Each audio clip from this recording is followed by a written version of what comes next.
Journey Beyond Sodor, the movie Storybook. Thomas the Tank Engine takes an exciting trip to the mainland, where he meets some strange new engines, has an unexpected adventure, and makes new friends. It was a glorious day on the island of Sodor as Henry rolled into Vicarstown on his way to the mainland. Suddenly, a signal failed. Screech! Henry tried to brake, but he crashed into another goods train. Henry had to go to the Steamworks for repairs. Sir Topham had decided that James would take Henry's cars. James puffed with pride to be going to the mainland. That's a great job. What an adventure. Thomas wasn't pleased. James always got the best jobs, and the red engine said he was Sir Topham Hunt's favorite. Then an idea flew into Thomas's funnel. Early the next morning, Thomas went to the Bridlington Goods Yard and he collected James' trucks. Soon he was on the bridge to the mainland. He was excited but also a little nervous. He didn't know how to find his destination, the Bridlington Goods Yard.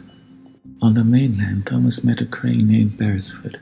"Who goes there?" Beresford asked. "I'm Thomas," the blue engine peeped. Thomas asked for directions to the goods yard, but Beresford couldn't help him. He'd never been there. He could only go up and down a small section of track and spin around. He was a very curious crane indeed. Thomas quickly steamed away. Later, Thomas rolled into a lonely engine yard filled with old machine parts. "Hi, pleased to meet you," tooted an engine named Lexi. A shy engine named Theo rolled up alongside her. Thomas had never seen engines like these. He asked what kind they were. "We're experimental," Theo peeped. "It means we're different," tooted Lexi. "Test models, trial and error." Lexi and Theo had another friend named Merlin, but Thomas didn't see him anywhere. "You won't see Merlin," Lexi peeped with a chuckle. "He's a stealth engine, designed to be hard to see, out of sight, invisible." "Merlin can make himself invisible?" Thomas gasped. Lexi laughed again. "Let's just say he's always disappearing." With fresh coal in his hopper and a tank full of water, Thomas set off once more. It wasn't long before he rounded a bend and saw an amazing sight, a giant steelworks.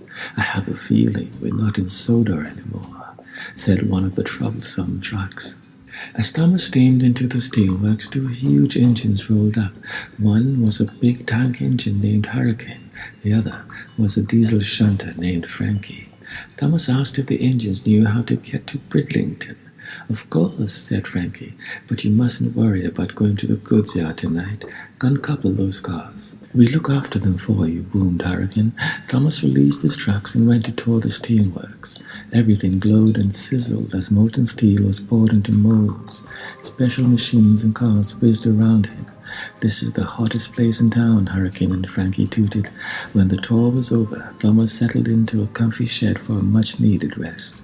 The next day, long before dawn, Frankie and Hurricane woke Thomas. They'd already taken his cars to Bridlington. "If my cars have been delivered, I need to head back to Sodor," Thomas peeped sleepily. "But we helped you, little tank engine," Frankie tooted. "Surely you don't mind helping us in return." Thomas agreed and spent the day shunting little trucks and transporting waste from the furnace. It was hot and dangerous work. He couldn't wait to return to Sodor.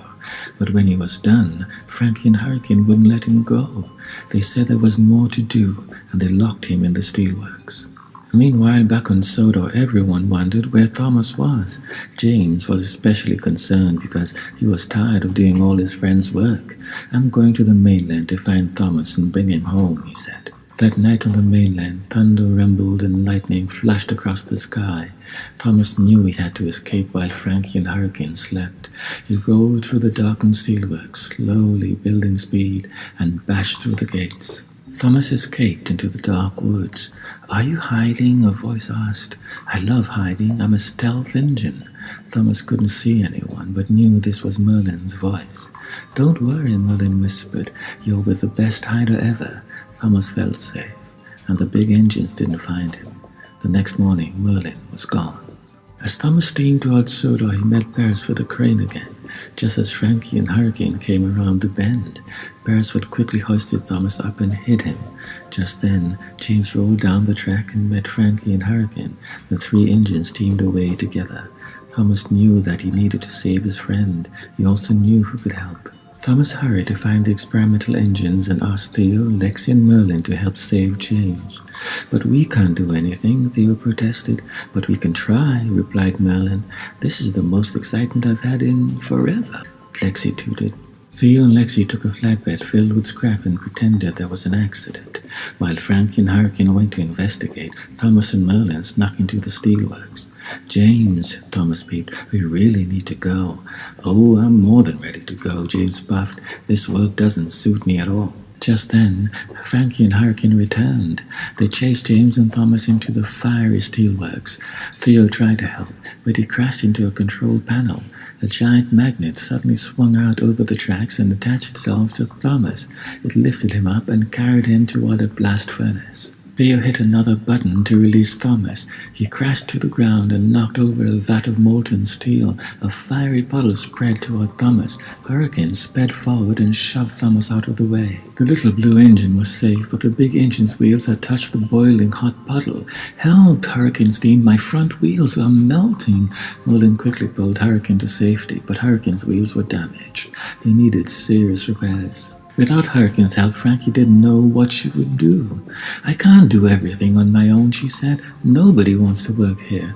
Thomas knew some engines that might. The experimental engines said they'd be happy to work at the Steelworks. They liked being useful and helpful.